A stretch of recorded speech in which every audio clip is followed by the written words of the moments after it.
Welcome back, America. Hugh Hewitt, joined by United States Senator Tom Cotton. Good morning, Senator. How are you? I'm doing very well, Hugh. How are you doing? Good. I identified last week that I've only been to 46 of the states. I have not been to North or South Dakota, Nebraska, or Arkansas. I can't believe I've never been to Arkansas, Senator. This is a failure of hospitality. Well, Hugh, I tell you what, since you're not going to be able to watch the Ohio State play college football this fall, why don't you come down to Arkansas for an Arkansas Razorback game? Then you can enjoy some of the beauty of the Ozarks in the fall weather. Yeah, that's not a bad idea. You might actually pick up new fans. I've got to adopt a team since we're not playing. It might be the Razorbacks. They used to be good. I don't know if they're good this year. We'll see. I'd say we already had a tough schedule, Hugh, as you always do in the SEC West. But then whenever we had to drop out of conference games, we added Georgia and Florida from the East. So I think we may have the toughest schedule in the history of college football this year.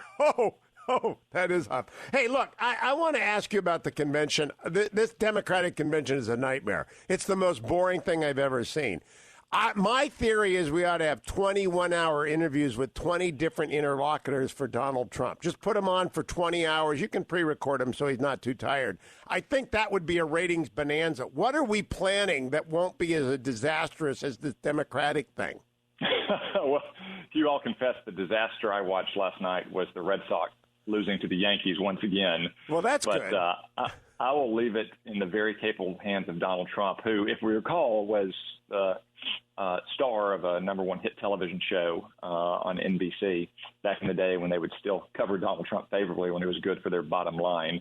But I'm pretty confident that President Trump will be able to produce a convention that far surpasses Joe Biden's snooze fest, which probably is just trying to conceal the fact that Joe Biden and Kamala Harris are going to raise your taxes and open the borders and make you pay for health care for illegal immigrants while they take away your health insurance on the job.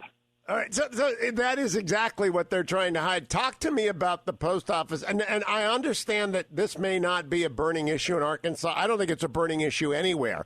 I think that it's a completely fabricated crisis in order to knock the UAE-Israel deal off the front page. But what is this about?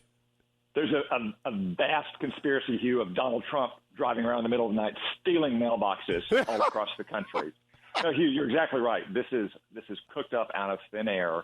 It is a conspiracy theory, almost as crazy as the Russia collusion hoax. It's a preemptive justification for Joe Biden's loss to Donald Trump, so they can try to contest the election to say that the post office somehow rigged the election for Donald Trump. Hugh, let me put this in perspective. We had record turnout in 2016. If every single one of those voters voted again in 2020, and every single vote took 3 pieces of mail, the ballot request, the ballot mail out, the ballot return, that would still be less mail than the post office delivers on a single day. It would be a tiny, tiny fraction of the mail the post office delivers between Labor Day and Election Day. So, of course, the post office is equipped to handle a slight increase in mail-in voting. Now, what they cannot handle are a bunch of Democratic states passing radical, stupid laws saying that voters can request a ballot up to, say, the Friday before the election.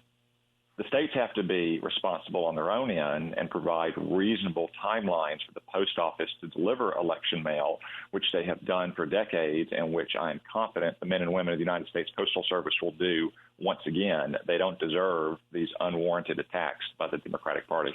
I see my post guy every day. I mean, I really love this. We just sit around and chat, and he's just a terrific worker. I just think it's astonishing that people fell for this, Senator Cotton. We got a minute left. The media is, Greg Gutfeld says, it's never about what Donald Trump has done. It's about what they're afraid he's going to do. And they fell for it again. They're like Wile E. Coyote. Well, I think they're going to be even more surprised on November 3rd, Hugh, when they once again lose to Donald Trump after being so confident at working himself up into such, a crazed further that the American people are going to repudiate him. The only thing the American people are going to repudiate is the far left radical liberalism of Joe Biden and Kamala Harris. It's going to make America weaker. It's going to make you and your family poorer, and it's going to cause chaos in our streets to accelerate. That's what the American people are going to repudiate on November 3rd. Senator Tom Cotton, always a pleasure. Follow him at Send Tom Cotton on Twitter. Follow me to the next hour, America. I've got Greg Gutfeld coming up, but I also want you to go to 10for20.com. I really, really need you to go to 10, the number 10, FOR20.com.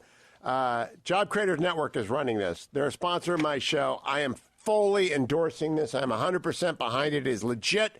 They are putting the best resources. They have mastered this program to help you become a get-out-the-vote machine.